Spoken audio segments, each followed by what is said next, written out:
All right. Oops. Good evening and welcome to the Candidates Forum presented and produced by the League of Women Voters of Northwest Wayne County. My name is Susan Rowe and I am a member of the Northwest Wayne County League of Women Voters. I am also the moderator for this event. Tonight, we welcome the candidates running for the Michigan House of Representatives 25th District. This is a partial term ending on December 31st, 2024. 5 Democratic candidates are on the ballot for the primary election, and all 5 were invited, and 4 of them have offered to attend. The primary election will determine which of these candidates will be the Democratic candidate for the special election held in April of 2024. There is also 1 Republican candidate on the primary ballot who is unopposed for the primary election. During the primary election, you can only vote for 1 candidate. You can vote for the Democratic candidate of your choice or the Republican candidate, but not both. The primary election is January the 30th, and the special general election for the House seat is April the 16th. In addition to the primary and general special elections, there will be a presidential primary in Michigan on February the 27th, and this will be the first election that has the 9 days of early voting available for voters statewide. If you would like to vote in person before Election Day, contact your city clerk to find out where you can vote during the early voting period. The League of Women Voters is a nonpartisan political organization. We do not support or oppose any candidate running for office. The League does take positions, however, on issues after careful study. So you may see our name attached to an issue that we are advocating or opposing. The League of Women Voters is where hands-on work to safeguard our democracy leads to civic improvement. Membership is open to anyone who is at least 16 years of age, and you may join through our websites. The League's main mission is to promote political responsibility through informed and active participation in our government. One of the ways we do that is by having forums such as this one tonight. The League also provides a nonpartisan voter guide, which can be found online at www.vote411.org. Only League personnel and the candidates are present at this forum online this evening. We solicited questions from the public in advance so that we could ask them at tonight's forum. Questions were screened for clarity, and those which included any personal attacks on the candidate were eliminated. The views expressed in this forum are those of the candidates and not of the League of Women Voters. All the candidates have agreed to the format for tonight's forum, which is as follows. Each candidate will be allowed a 1-minute opening statement, a 1-minute response to all questions, and a 2-minute closing statement. The order that the candidates will speak was predetermined by a random selection process witnessed by the candidates before the recording of this forum. We will rotate the order of candidates who respond to a question first. League member Carrie Moon Dupree is our timer, and she will be holding up cards so that the candidates know when their time is up. The candidates must stop when the stop sign appears. You will get 1 warning, and then you will be muted. And now we will get started with our forum. Our opening statement this evening will be given by Ms. Hines. And unmute yourself, Ms. Hines. Thank you for allowing me to speak with you all this evening. My name is Melody Hines. I grew up in Inkster, went to the Wayne Westland Public Schools. I was a graduate from Wayne Memorial High School in 1997. I received my bachelor's degree in behavioral arts and science at Saginaw Valley, have a double master's degree, one in business management and human resource management. I am a community advocate. I've been doing lots of work in the community. I was a reserve police officer in Inkster.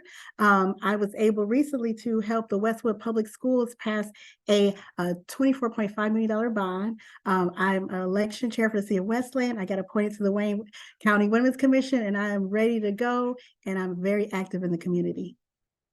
Thank you. Next, we will have Ms. Taha. Yeah, thank you so much for having me tonight. My name is Layla Taha.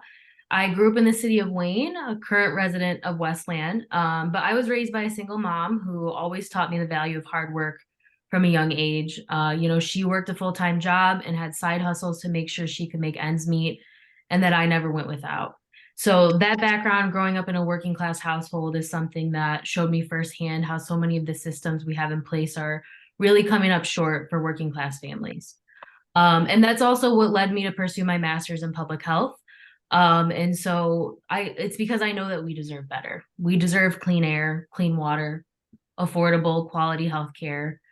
We deserve strong union jobs that are going to pay us livable wages. We should be able to thrive and not just survive. So that's why I'm running. As a public health advocate, I'm always going to fight to make sure our community's health and well-being is prioritized first. Thank you. Ms. Rutowski. Good evening, everyone, and thank you to the League of Women Voters for having us all on here tonight. My name is Andrea Rutkowski. I am a aspiring student teacher. I'm currently pursuing my master's in teaching of early elementary. I have a bachelor's from the University of Michigan Dearborn in communication. I am a resident of the city of Westland. I currently serve on the Westland City Council.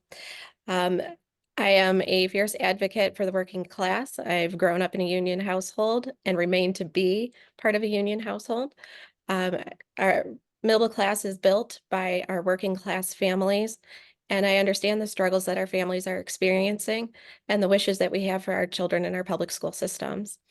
In addition, I know that we are failing in a lot of different areas, not only in labor, but also for our senior population. And I look forward to serving, not only the residents of Westland, but those. Okay, thank you. All right, now we will start our questions for this evening. I didn't make my introductory statement. I'm sorry. I am terribly sorry, Mr. Hertzberg. Mr. Hertzberg, please, your intro. Thank you, and thank you for hosting this. I'm really glad to be here. This is the fastest election in Michigan history, as far as I know. My name's Peter Hertzberg. I've spent my entire adult life in public service. I ran for the first time when I was 19 for council. I didn't make it. I stayed involved. I volunteered for several organizations, the Veterans Association, running our local festivals. I've fundraised for a number of different groups. I became the youngest elected official in Westland's history in 2015. I've now served for a little over 8 years.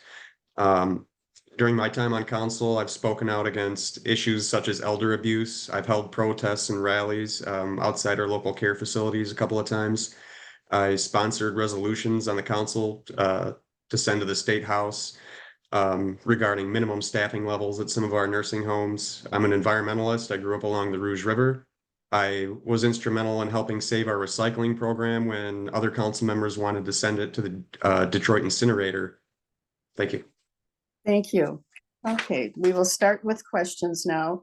And Ms. Hines, you will go first. And the question will be, what do you bring to this position as being a state representative? And if you could just give us some idea of what we could expect. So I bring over 20 years of experience of being a public servant. I have been on the Wayne Westland Board of Education for 9 years, serving the communities of Wayne, Westland, Dearborn Heights, Canton, Ramos, and Inkster. Currently, I was able to help the Westwood School District get a $24.5 million bond passed in the recent 2023 election. I was able to get a $150 million bond passed with the Wayne Westland Public Schools in 2018.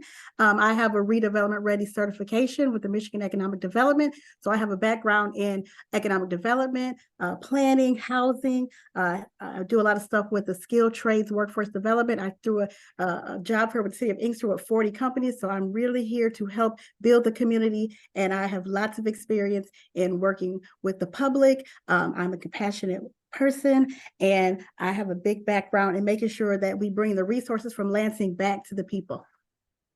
Okay, thank you. Ms. Taha. Yes. So as I mentioned earlier, my background is in public health. I have my master's degree, and that's really the lens that I would want to bring to this role as a state representative. I spent a few years working as a government contractor on Medicare projects, trying to improve nursing home quality. And through that experience, I learned a lot about our healthcare system and understanding what we need to do to change it. So a top priority for me would be improving our healthcare system, making it more affordable and accessible for all. And besides that, also clean air and clean water are huge priorities for me. In our district, we have some of the worst rates of asthma and air quality. We also have infrastructure issues with lead pipes in the city of Wayne. So those are things that I would be prioritizing first and foremost. Michigan used to have the strongest polluter pay laws in the country, and we no longer have that, and we know that it works. So that's something that I would want to try to fight for, to make sure that we're prioritizing the health of our communities and improving our air and water quality. Okay, thank you. Ms. Ratowski. Thank you. What I'm going to bring to this position is the understanding of the working class family. My husband's a professional firefighter for the city of Hamtramck. So we've lived and experienced what it feels like to be a family that has been put under emergency management and receivership. During that time, he lost a great portion of his salary and has had to make very large increased payments to the pension system. So I understand when, you're a worker, how important the benefits that you have are to your life. And additionally, I think we have to create a system for municipalities not to be shouldering the entire OPEB liability. Those post-employment benefits that so many of our public safety health people rely on. So, really it's building a partnership between Lansing and the communities. Okay. And Mr. Hertzberg, same question. Thank you. I do have a finance degree I got at Wayne State, and over the last 8 years on council, I have a track record of going after the issues, no matter what anybody says. We all know that we need somebody in Lansing who's going to stand up and bring back our fair share of funding, somebody who knows how to negotiate and won't just be a yes vote for the administration. And I've seen that over the last 8 years, and I fought against that. The amount of money our district received under Coleman over the last 5 years was because he was not a yes vote for the administration.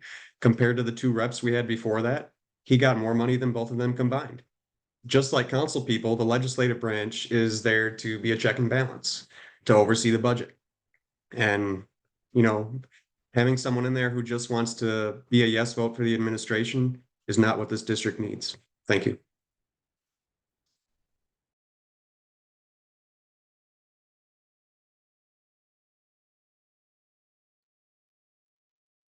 Miss You're Rowe, you're muted, muted. Susan.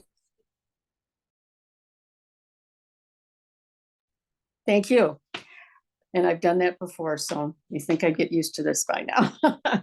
Ms. Taha, would you support Michigan entering into the national popular vote compact to elect the President of the United States? I have to be honest, I'm not familiar with the Michigan Popular Vote Compact.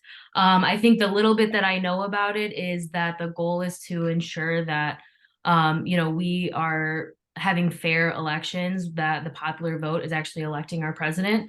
And so from my understanding of that, then yes, I do believe like the state of Michigan should be a part of that compact and making sure that every vote is counted in our elections and ensuring that the voices of every American are counted, and that's what's determining who is the next president of the United States.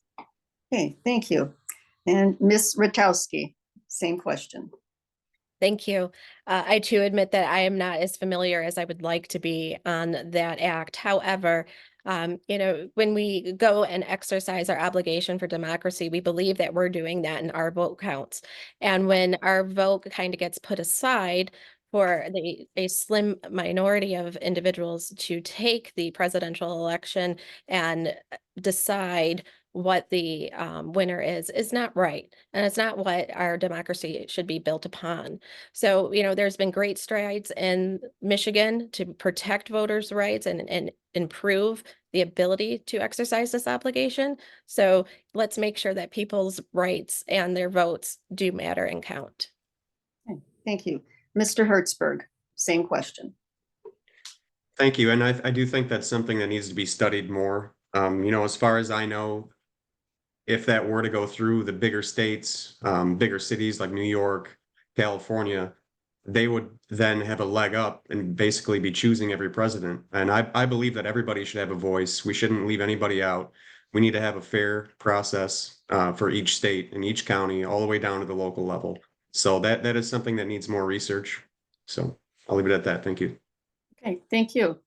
And Ms. Hines, same question. Yes, I currently sit as an election chair for the city of Westland. I've been doing that for over 8 years, and it is a good idea, but to the point with Michigan and the weather, like being in the wintertime, we do have a trouble with getting people to cut out to vote. So we have to make sure, when we work with our clerk, to make sure people are registered, make sure people are there to attend these, so that way we can have our voice at the polls. So I do agree with it to a point, but we have to just make sure that we're being active and making sure that we have people that are registered to vote, that we make sure we actually get them to the polls, because sometimes we suffer from voter apathy. For instance, where we have this special election in January, then another one in February, then April, November, it just causes people really not to get out. And we have to make sure that people know that, when the voting days are, even with the early voting, with the extra 9 days. So as clerks and election chairs, we have to make sure that the public is aware. Thank you. All right, the next question, we start with Ms. Rutowski, and that is, what are the most important challenges facing our state today, and how do you propose addressing them? Thank you. I believe one of the first challenges in our state is at our municipal level, and that would be the OPEB liabilities and funding those. A lot of municipalities have hundreds of millions of dollars that they are on the hook for, in one sense, but that they need to pay out. So we need to be able to find an equitable way to fund that in the municipalities. Another challenge that we are facing is the unemployment insurance agency, and how we factor that. Having so many workers that are dependent on the weather in our state, 20 weeks of pay, and using 1990 actuarial numbers is not sufficient in today's financial climate. The last thing that I would want to do is protect and continue to strengthen the education for our children. Okay, thank you. Mr. Herzog, same question. It's Hertzberg. Hertzberg. Thank you. Yeah, I think the biggest issues our state is facing, we need to really look after our youth and education. Michigan is losing population year after year. We need to boost our education system. We need to boost everything we can for our youth as far as programming, learning opportunities. We need better jobs and economic development within the state. That's going to be our biggest challenge moving forward, because you all know that as we lose population, we lose money. So that's a big challenge we face. Thank you. Thank you. Ms. Hines, same question. Yes, the most important thing is affordable housing. It's unfortunate that the rates of rent are going from $1,000 to $2,300, and people are making the average income. I used to work with the Housing Commission, so I've seen firsthand the importance of making sure housing is affordable. Next is skilled trades and workforce development. I've been able to work with a lot of the labor unions to make sure that people have the training skills to be able to make a livable wage. After that, education is important. I sit on the Board of Education. We want to make sure that our children do not have any student debt. So we have a police and a fire academy with the Westland Community Schools, that they come out certified, and we have relationships with the police departments. Next thing is healthcare. We got to make sure healthcare is affordable. And the last is growth and economic development, because I used to be a banker, so I know how to work with small businesses to get them funded. And when you have entrepreneurship, that helps increase people's income, and it actually helps bring more tax bases to the cities and municipalities. Okay, thank you. Okay, the next question. In building a vibrant. Sorry, I didn't get a chance to answer that one. Oh, okay. I'm sorry. I crossed you off before I even got to you. That's totally okay. No, it's not. I apologize. Ms. Taha. So I think one of the greatest challenges we have right now is literally just affordability and our ability to strengthen the working class. I think in this last year, we've seen so many of our neighbors going on strike, and that's for a reason. That's because we don't have livable wages right now. And people should be able to have affordable housing, affordable healthcare. And a big part of that is we need to just raise the floor for the working class. We need to raise our minimum wage. And we also need to strengthen our ability to collectively bargain and make sure that people have access to strong, union jobs that are going to guarantee them livable wages. Because that's the biggest thing I see right now amongst my neighbors is just truly being able to afford to live. Okay, thank you for that. Okay, now, Mr. Hertzberg. Next question. In building a vibrant Michigan economy, would you emphasize reforming tax policies, addressing income inequality, or something else? Please explain. Yeah, I would have to answer that something else. Our budget can be A+ today, but if the next generation can't handle the budget, they're just going to destroy it. We've really got to focus on that younger generation. In the city of Westland and Wayne right now, we don't even have a public rec center that the city can control programming. Our school district is in a total fiasco right now financially, and that affects the youth. The same thing happened when I was in high school. A bunch of money went missing, and our students got involved, and we kind of just said, "Hey, who's running the show here?" So these long-term effects it's going to have, we've got to do something. And as a state rep, I want to work with both Mayor Racy of Wayne and Mayor Coleman of Westland in boosting funding for programming, possibility of doing a rec center, making a one-stop shop for all learning opportunities so that when families move to the district, they know where to look for events and programming for their kids. Okay, thank you. Ms. Hines, same question. Yes, income inequality. That is very important. You want to have livable wages, affordable housing, and even to healthcare. If you have a job and you're making a lot of money, if you have a not so good healthcare, you're going to be spending more in your healthcare down the line, and it affects the rest of the budgets. And we need to focus on home ownership. For instance, when I worked for the city of Inkster, they had more renters than homeowners, and that devalues the whole area. So you want to make sure that there's financial literacy to help people to be able to be more capable of dealing with their finances. You want to make sure, again, that they have safe, livable wages in homes. And you definitely want to make sure education as well is taken care of, because when you do skilled trades and workforce development, you're able to make higher wages to take care of your family. Okay, thank you. Ms. Taha, the same question. Yeah, I think both, making improvements to our tax system and addressing income inequality are both equally important. In the state of Michigan, we have corporations and we have the ultra wealthy who aren't paying their fair share like you and I are. And as the working class, I don't think it's right and fair that I pay more in taxes than some of the ultra wealthy here in Michigan. And I think that there is an opportunity to make sure that those folks are paying their fair share, that will generate more revenue, that we can be investing in our communities to ensure quality of life. But in addition to that, as I kind of alluded to in my earlier answer, income inequality is something that really needs to be addressed as well. I know, at least in my generation, we don't have the same economic opportunity. It's really difficult to buy a house these days. So, investing more in affordable housing and making sure people have pathways to home ownership and those kind of opportunities is one of the best ways to address some of that income inequality and allow younger generations to be able to build the wealth that the generations before us have. Thank you. And Ms. Rutowski. Thank you. So I think it's a combination. I don't ever think that there's a cure-all for any of our ailments.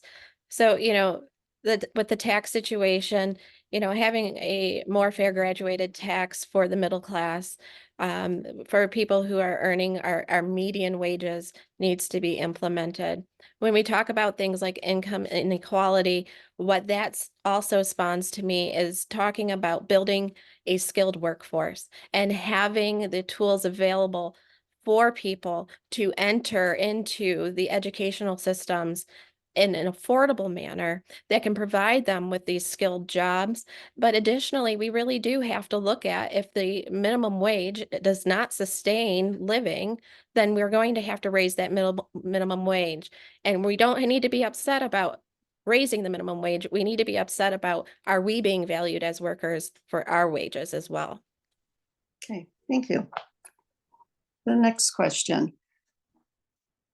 In the news lately throughout the state, the Second Amendment has come under quite a bit of fire. And I'd like to know what some of your thoughts are in gun legislation. And we start with Ms. Hines. Yes, being a former police officer, my husband was a police officer. I am an advocate of responsible gun laws and gun safety. I currently have a CPL, but I'm very responsible. Definitely, you want to make sure if you have weapons in the home that they are locked up, they're secured, and that children do not get a hold of them. So we do have to protect our Second Amendment right, because again, that's our right.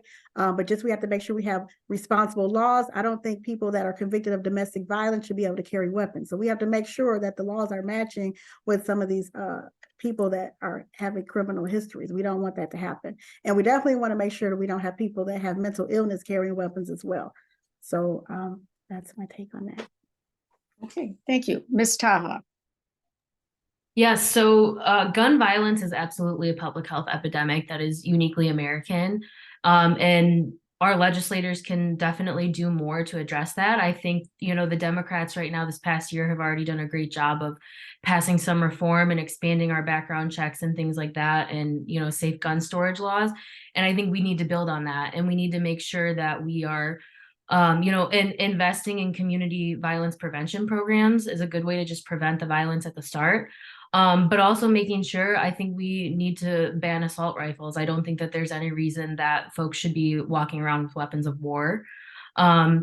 In addition to that, I think we need to have more protections for survivors of domestic violence. And I think we need to have laws that allow our law enforcement to, remove guns from the hands of people who have committed acts of violence against their partners. Okay, thank you. Ms. Ratowski.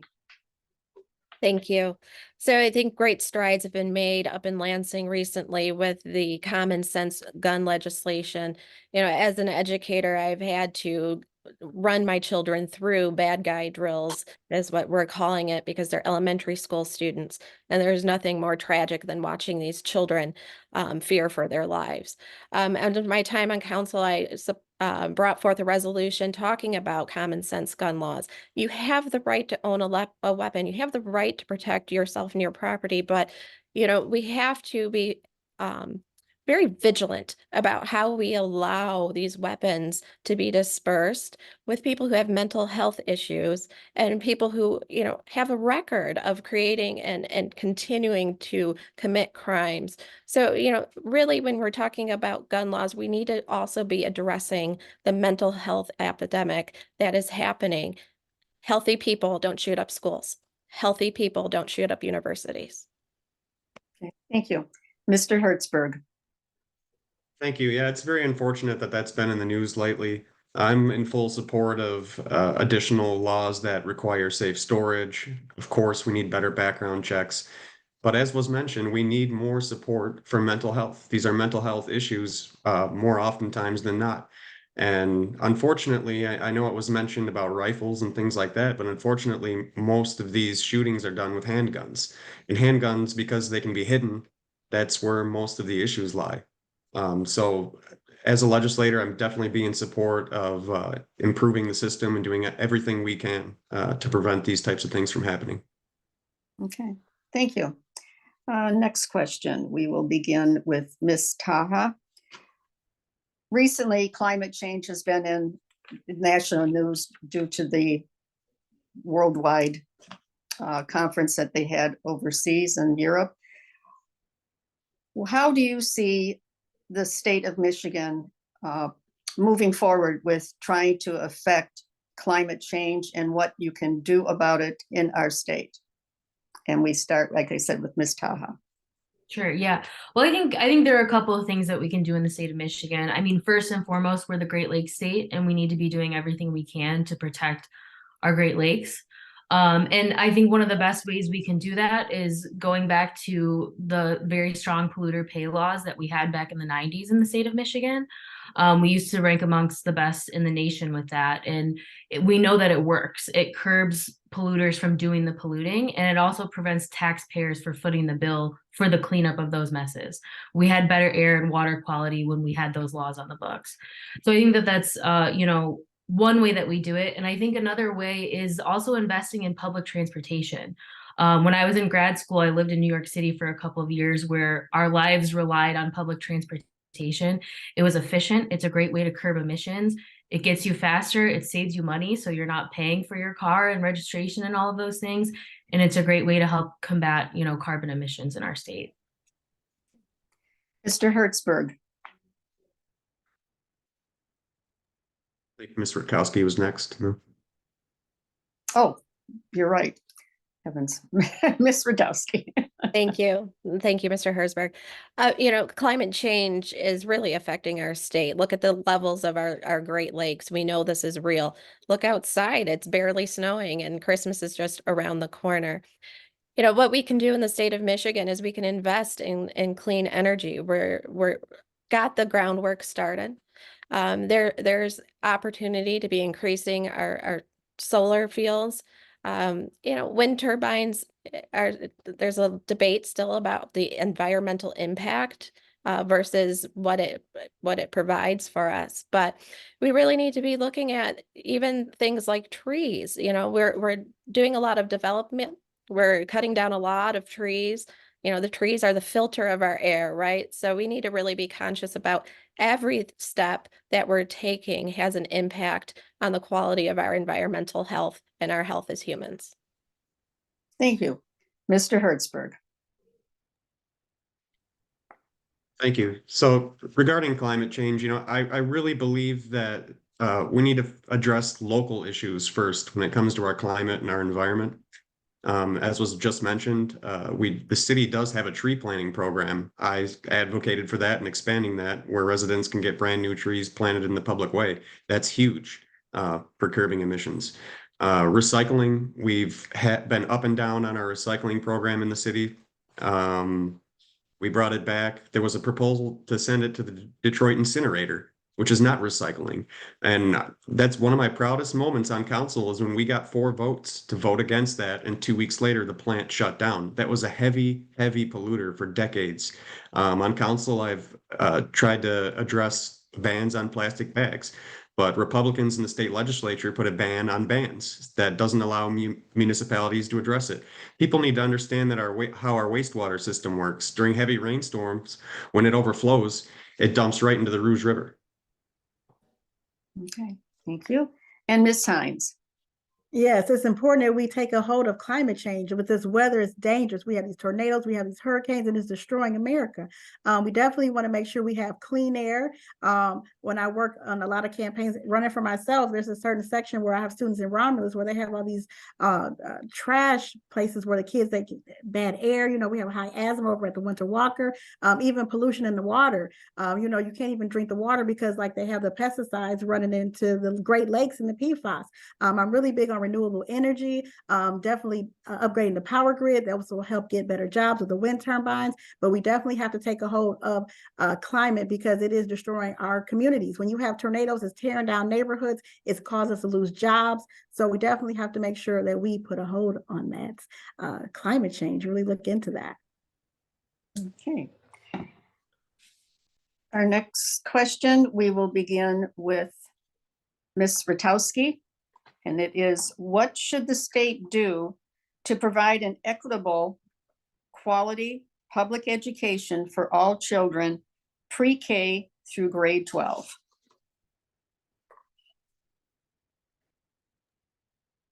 Oh boy. Look, our greatest assets are our children, right? Hands down, they're the future. They're everything that we as parents hope that we can provide for them. And, all of us contribute to taxes. All of us want our children to be more successful than we were. And we're the first generation that really hasn't been able to have that story. So, what can we do to provide equitable education? Well, we need to look at every child in the state as a Michigander, not a Wayne County resident, not a Livingston resident, but a Michigander. And what's good for the goose is good for the gander. So every child needs to have an equal opportunity. That means technology, that means school books, that means teachers who are well paid and are professional, and make sure that the standards that our Board of Education at the state are handing down are actually being met in the classroom. There's no reason any child in Michigan should be underperforming. Thank you. Mr. Hertzberg? Thank you. And I believe that question was referring to the proposal to expand education funding to include 3-year-olds for 3-year-old preschool. That's something I totally support. We Yes. need to include them. We need to include everybody. And these 1-minute answers go by really fast, but you know, including in our youth and our schools, we need to talk about recycling. When I was coming up through school, we talked about recycling in the environment, and now we recycle. You know, I also want to mention from that last question too that uh, the landfills around our district are growing astronomically every year, and that's because Michigan's tipping fees are basically so low that they're incentivizing trash coming from Canada, all the way from New York, all the way from Georgia. That has to stop, and that's in the hands of the state legislature. Thank Okay, you. thank you. I'd just like to remind everyone, we will be giving you the 2 minutes at the end to cover anything that you didn't have time to answer in the questions that were presented to you. And depending on how we're doing with time, we could even go 3 minutes. So we'll see how we're going, okay? Next, Ms. Hines. Yes, so one thing I'd like to say, I'd like to thank Kevin Coleman for helping our school district have fair, equitable funding with per pupil funding. Like, this is the highest we've ever received money from the state of Michigan. Because Wayne Westland, when they had proposal A, lost a lot of money, and we had to do the Wayne Westland language to make up that difference of that $7 million each year.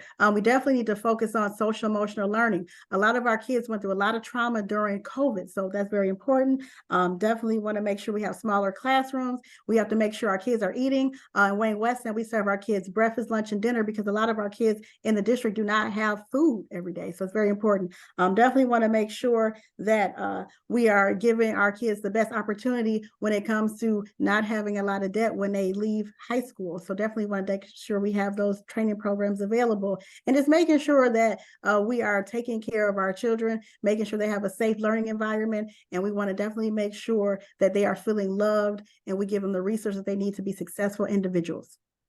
Okay, thank you. And Ms. Taha.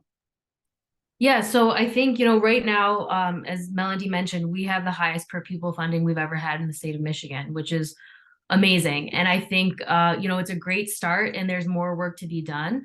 Right now, the way that we fund our schools is through the per pupil count days, which are not the most reliable. And I think it's important that we update the way that we fund our schools to make sure that they're equitable, so we can use a weighted formula that's looking more at the needs of students and you know, determining funding that way to make sure it's equitable. And we have educators who are working together in the state and organizing, you know, who have that experience and know what students need to make sure that we're doing it in an equitable way. So I think, you know, relying on those types of folks to be a voice will be really important in that fight.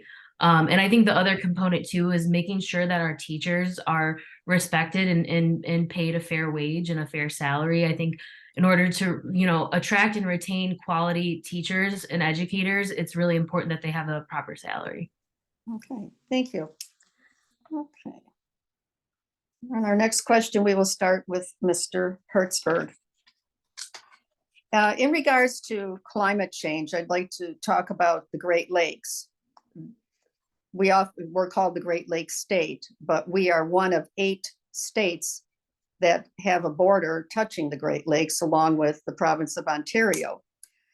And not recently, but this past year, they've had a lot of conversation about the lack of water out west. And sometimes it is, you know, suggested that maybe they could start taking some of the fresh water from our Great Lakes. How do you feel about that? And do you feel that is a important topic that should be addressed and watched over at the state level? And we will begin with Mr. Hertzberg. I do. That is something that needs to be addressed. That's something that the state needs to make a determination on now before we're starting to get asked. That has happened in other parts of the world where they had lakes, such as the Great Lakes, and they put in pipelines for drinking water that go hundreds of miles away. And that takes water out. Eventually, we'll have nothing left. So that's just not sustainable. We cannot allow that to happen. We've seen it ruin places before. We cannot have that happen here. And people just need to have a better understanding. We need to take care of our local issues here first when it comes to the water. I mentioned that wastewater, when we have heavy rainstorms, we're discharging waste right into the Rouge, unfiltered. Where does the Rouge dump out? The Detroit River. That's where our drinking water comes from. So there are a lot of issues regarding water that need to be taken care of and fast. So thank you. Mhm. Okay, Ms. Hines, same question? Yes, that's very important. I know we were having some issues with Nesty, taking some of our fresh water and getting it out. So we have to protect our Great Lakes. And as Mr. Hertzberg said, he was correct. We cannot be taking our water out to other areas. We need to have that for ourselves, not to mention the pollutants of the water. They were having these studies about how much toxic land and water and underground. When I lived in Romulus, they had the underground deep well injection plants polluting the underground water. We have to stop those things.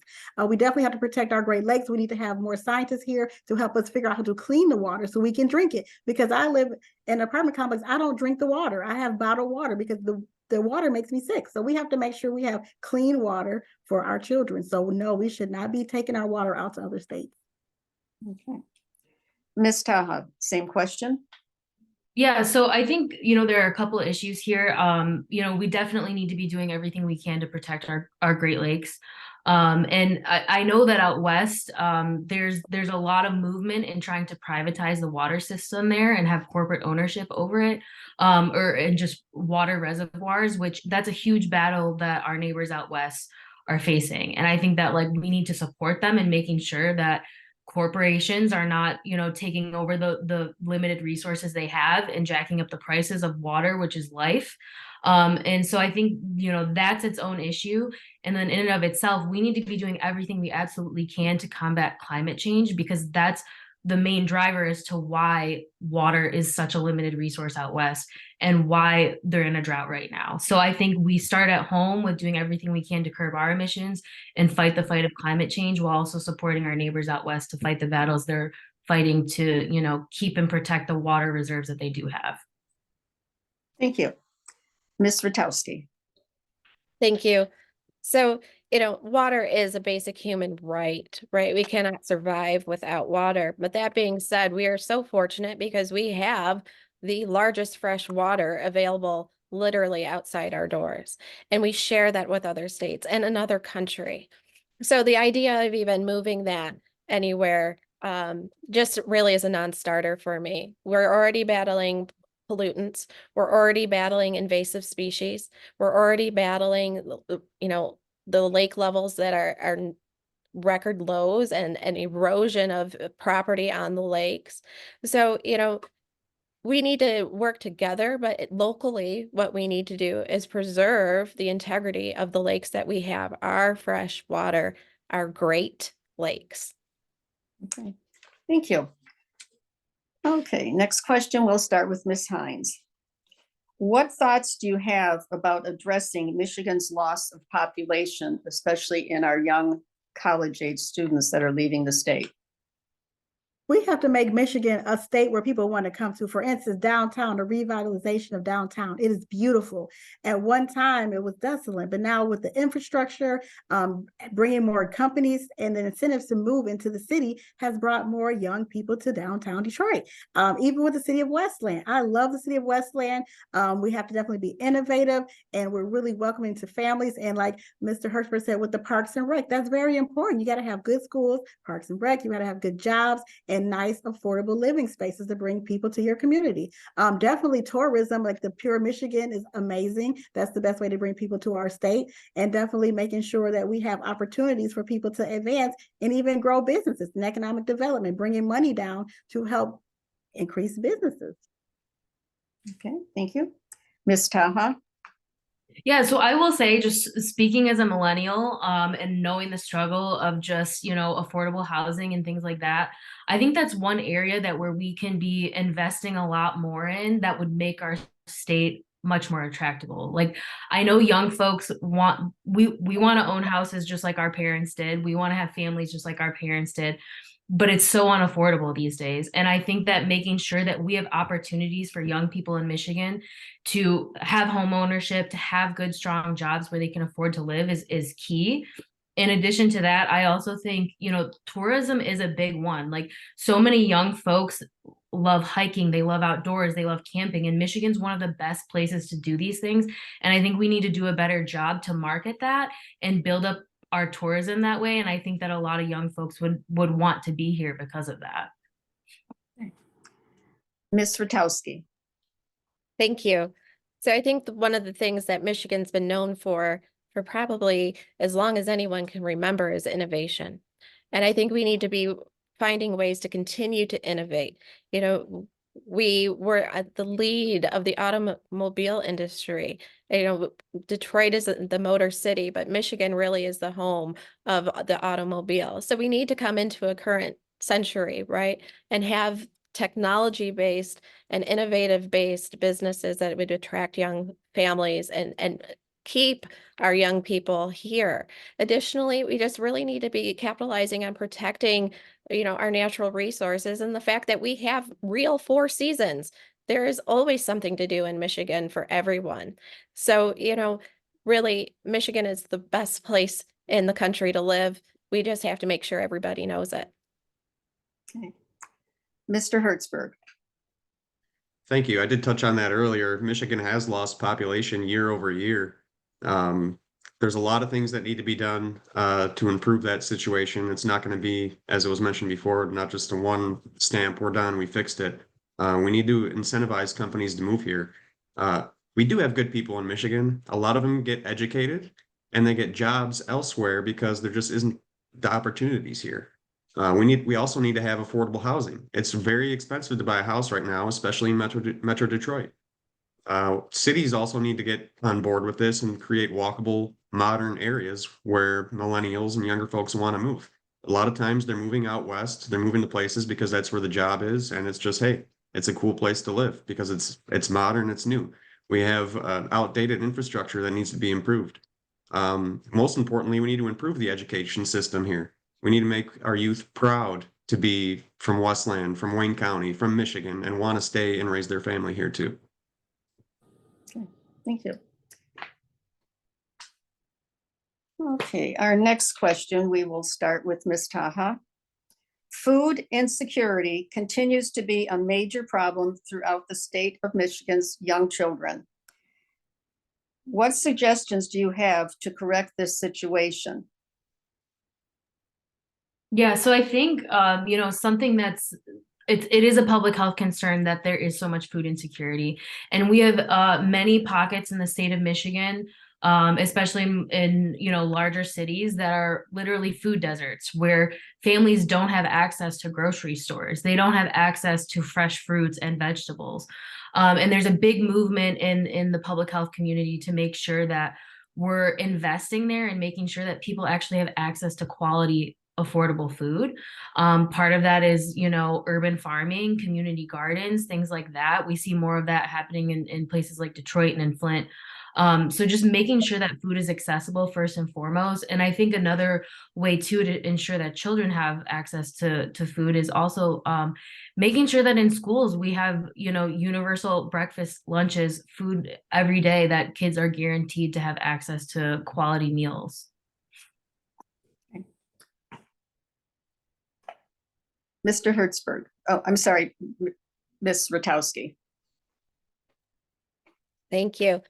You know, it's amazing to think in areas just around our city, here locally, that there's numbers of up to 4,200 children that are food insecure, right? And that's in a neighboring community. I was on a steering committee for Blessings in a Backpack where families were coming together and making sure children got food home sent on the weekends.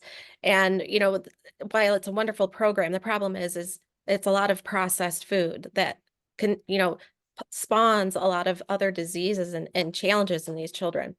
You know, I think we have to work with our agriculture system here and make sure that fresh food is affordable and available. We need to be able to even work with our local farmers to allow them to sell right from their farms. It's going to be a lot cheaper if we don't have to use that middleman, and, you know, really work with our local farm markets to have produce available. We have so many resources in Michigan. We just have to make it affordable, and that's partnering with them.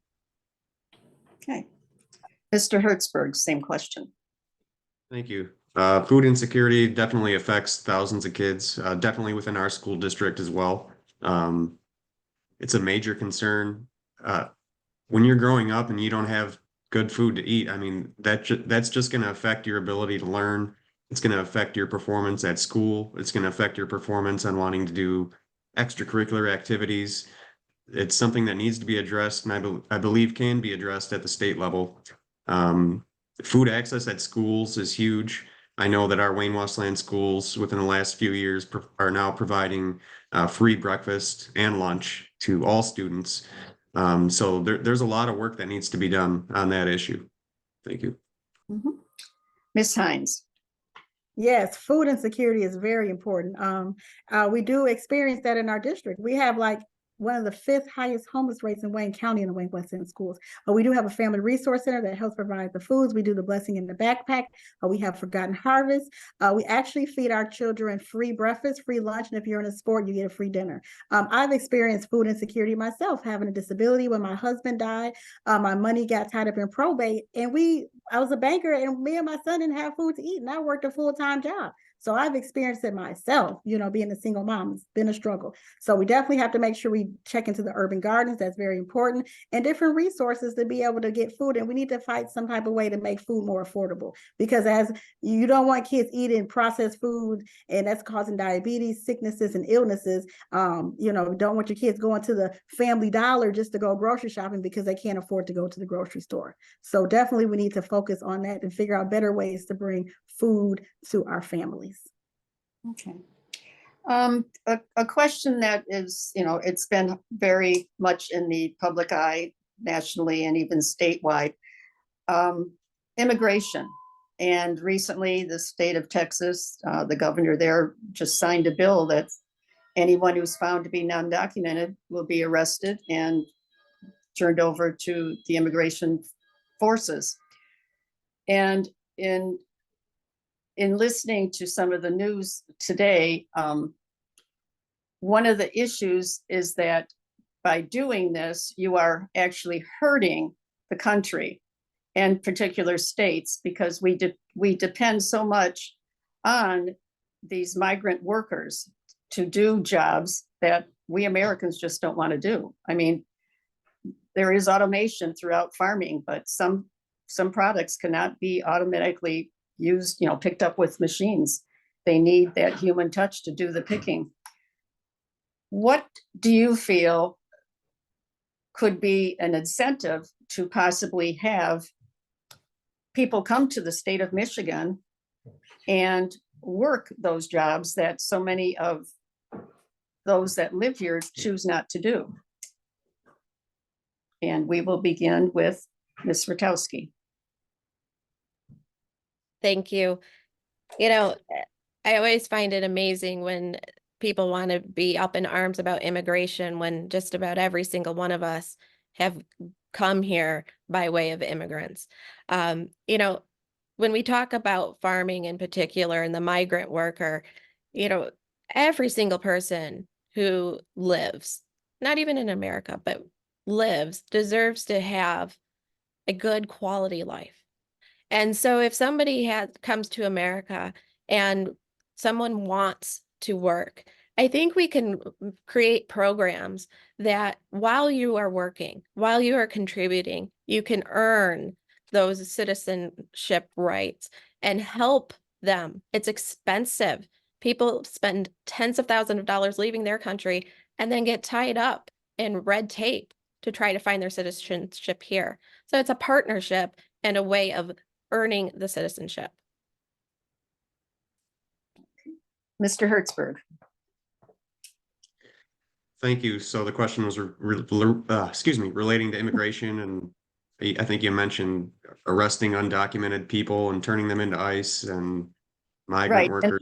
And then the fact that so many migrant workers that we depend on are then turned away at the southern borders and can't even get up here to work. Yeah, I don't know if considering that a good thing is a good thing. Being a migrant worker is one thing. You're trying to make a better life, but we also want to make sure that people are working in safe conditions and being paid an honest wage. I know a lot of the farming that takes place today compared to historically, it's more often now it's automated. Um, and I do agree that, if it is found that there's undocumented immigrants, uh, there should be some sort of path to getting citizenship, getting the opportunity to do that without being kicked out. We also want to make sure that, we're not hiding felons who maybe murdered somebody in another country and now they're hiding out. Okay, thank you. Ms. Hines.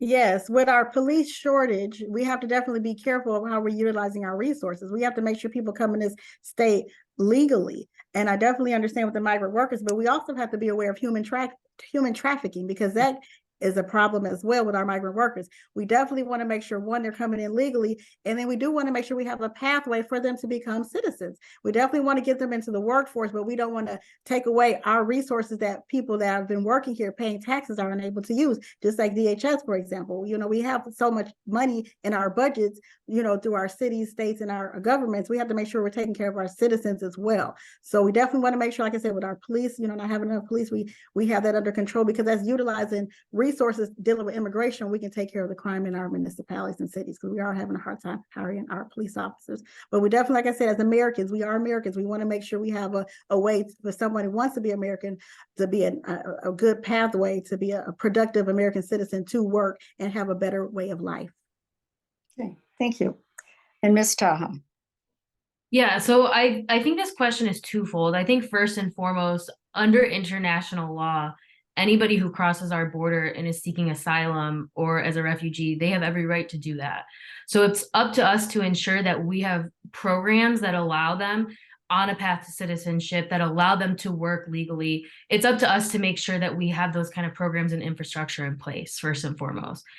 On the other hand, we need to make sure when it comes to, migrant workers in our farms here in Michigan, there's a lot of serious concerns about the safety of that kind of work. And there's been a lot in the news lately about out on the west side of our state where so many migrant workers, underage youth who are migrant workers, are being seriously injured, losing limbs, and because they're working in extremely unsafe conditions. So I think the other part of that is to make sure that these jobs are safe, that they're following, labor standards, and also that they're provided a livable wage. Okay, thank you. This will be the last question. It's regarding our lead water lines. As you know, Flint was the beginning of really the uncovering of that hidden secret about lead in the water and the damage that it can do to us from birth to older adults. In the southeast part of Michigan, most of us are all under the Great Lakes water system. How do you feel? What do you see as an equitable way for residents to fix those lead lines coming from the street to their house? I mean, those lines that are in the street and the right of way are covered by the cities and counties. But from that to your house, that falls under the ownership of the home. So many people cannot afford to do that. What do you see at the state level that you could possibly do to help those residents? And we will start with Mr. Hertzberg. Thank you. One of the last budget allocations that our former state rep got was over $1.5 million for the city of Wayne to remove a lot of their lead lines that they still had active. The city of Westland fortunately, we had a program about 20 to 25 years ago, I think Mayor Bob Thomas at the time, where they actually went through and removed, I want to say 99% of lead service lines. It's hard to tell where they are. Going from the 90s, now we're computerized. A lot of that data got lost, and I've seen that in Westland and Wayne.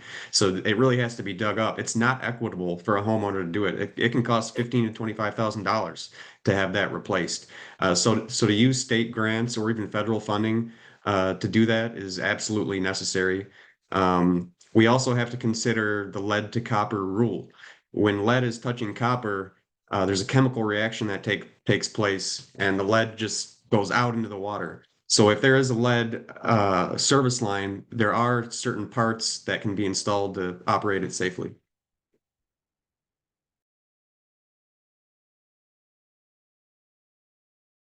Susan, you're muted. My husband was coughing, I'm sorry. Ms. Hines. Yes, that's very important.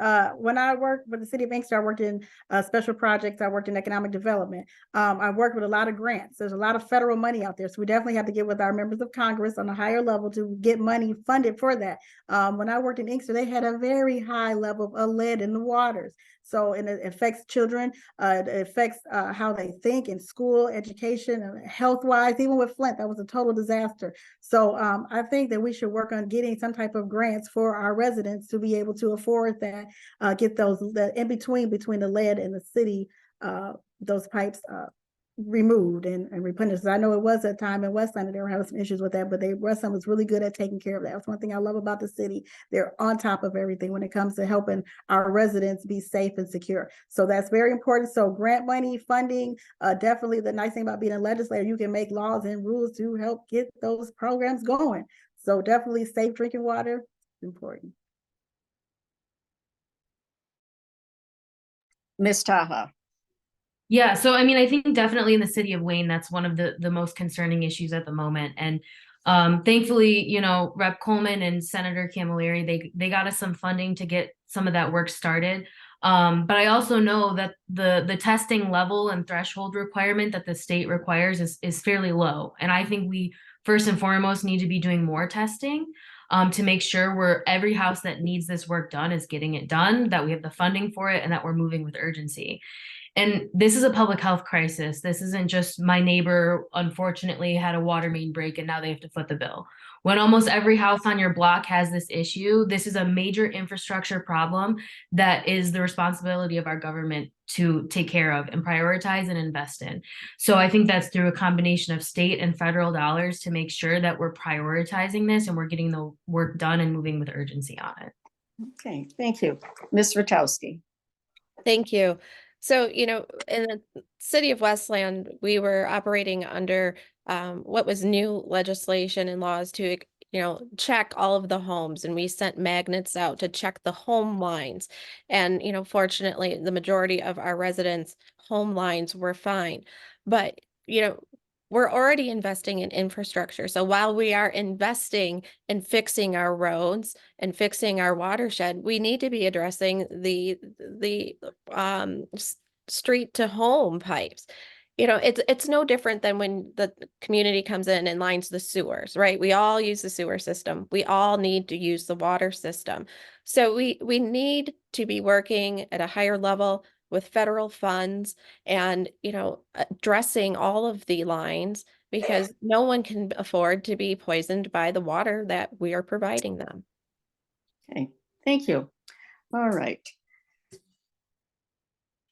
We'll now start with our closing statements from you. And we'll go with the 2 minutes that we originally stated. And we will do the reverse order from the introductions. So, Mr. Hertzberg, you will go first with your closing, and this is the opportunity to emphasize things that you feel are so important for people to elect you to the State House. Thank you. I won't get into too many issues. There's just so many things I want to work on. I've worked the last 8 years on council trying to address just so many different items. You know, we do need a fighter in Lansing that's going to bring back our fair share of funding, not just what's handed out. We need someone who knows how to negotiate and won't be a yes vote. The yes vote for our district gets us nowhere. We've seen that in the past. And the amount of money that Kevin Coleman was able to get was because he wasn't just a yes vote up there, like our former reps. So what happens? Our district wins. We got tons of funding for our schools, the lead lines, new fire stations, all kinds of stuff, these big numbers that we just haven't seen before. You know, I've been a council person for 8 years. I've been a check and balance to the administration because that's what I believe in. I don't believe that the administration should be endorsing somebody who's going to be the check and balance. That just doesn't make sense. And that doesn't work for the people. We need someone who's going to stand on their own 2 feet, not be pressured into voting by their peers a certain way, not be bought and paid for by lobbyists. You know, and on council, I've never done that. Of course, we get campaign donations too from companies, but I've made it clear for years, my vote is not for sale. You know, I'm the only candidate here that's endorsed by our former Rep. Coleman.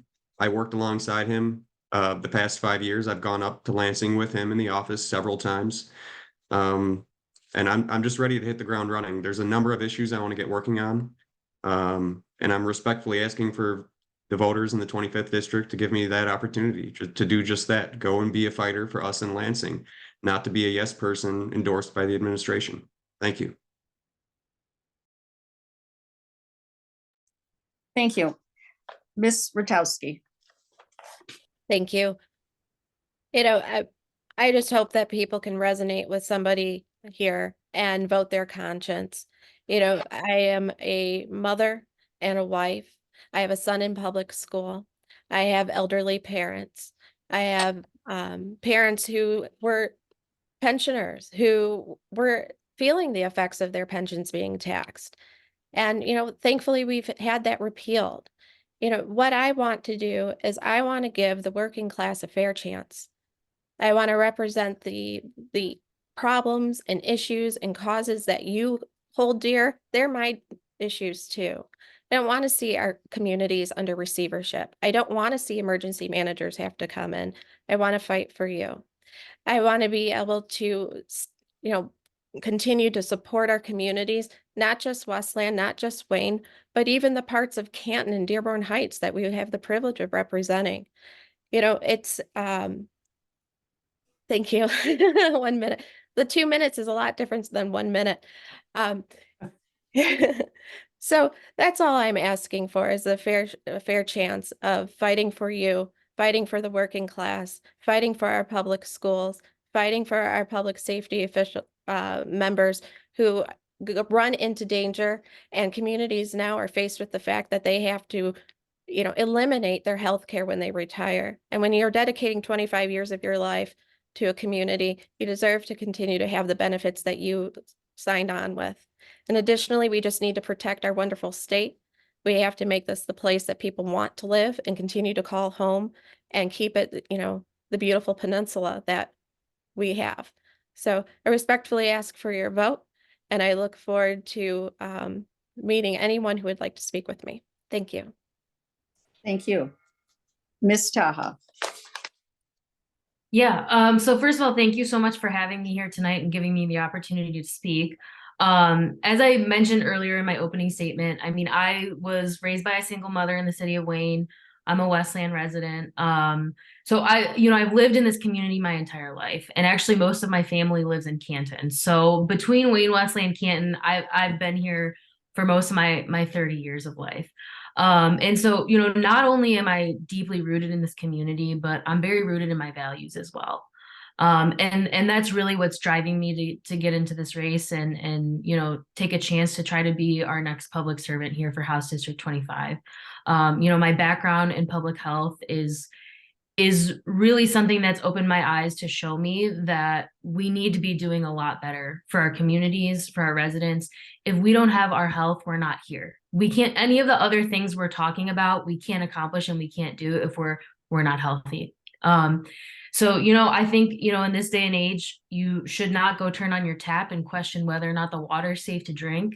You know, you shouldn't fear losing your job because you had to take a day off work to go to the doctor. You shouldn't fear bankruptcy because you got sick and you needed to seek treatment in our healthcare system. We have a lot of serious public health issues here in the state of Michigan and in House District 25 that need to be put first and need to be prioritized, because for far too long, those types of issues have been put on the back burner in Lansing. And I'm somebody who's a fighter who's not going to stand for that anymore.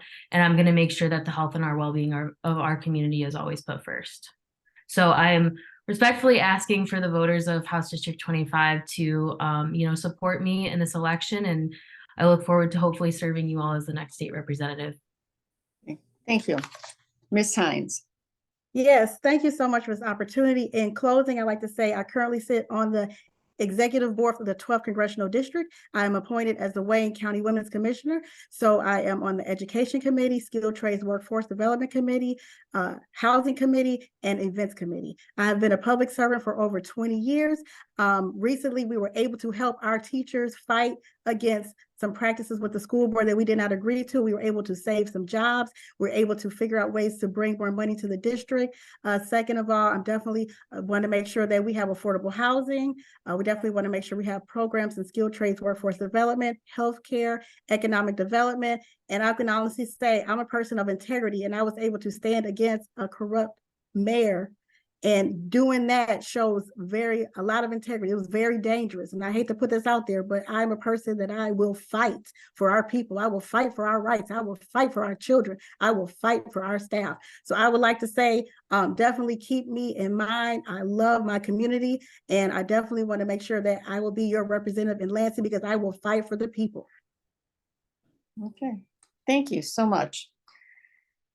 I wish to thank the League of Women Voters members who helped with this forum this evening. It has been recorded and will soon be viewed on the League's website, lwvnorthwestwayne.org. Please note that ownership of the recording or transcript resides with the League of Women Voters of Northwest Wayne County.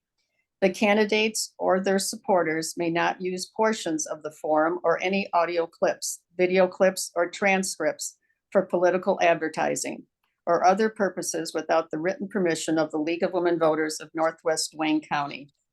We thank the candidates who are running for office.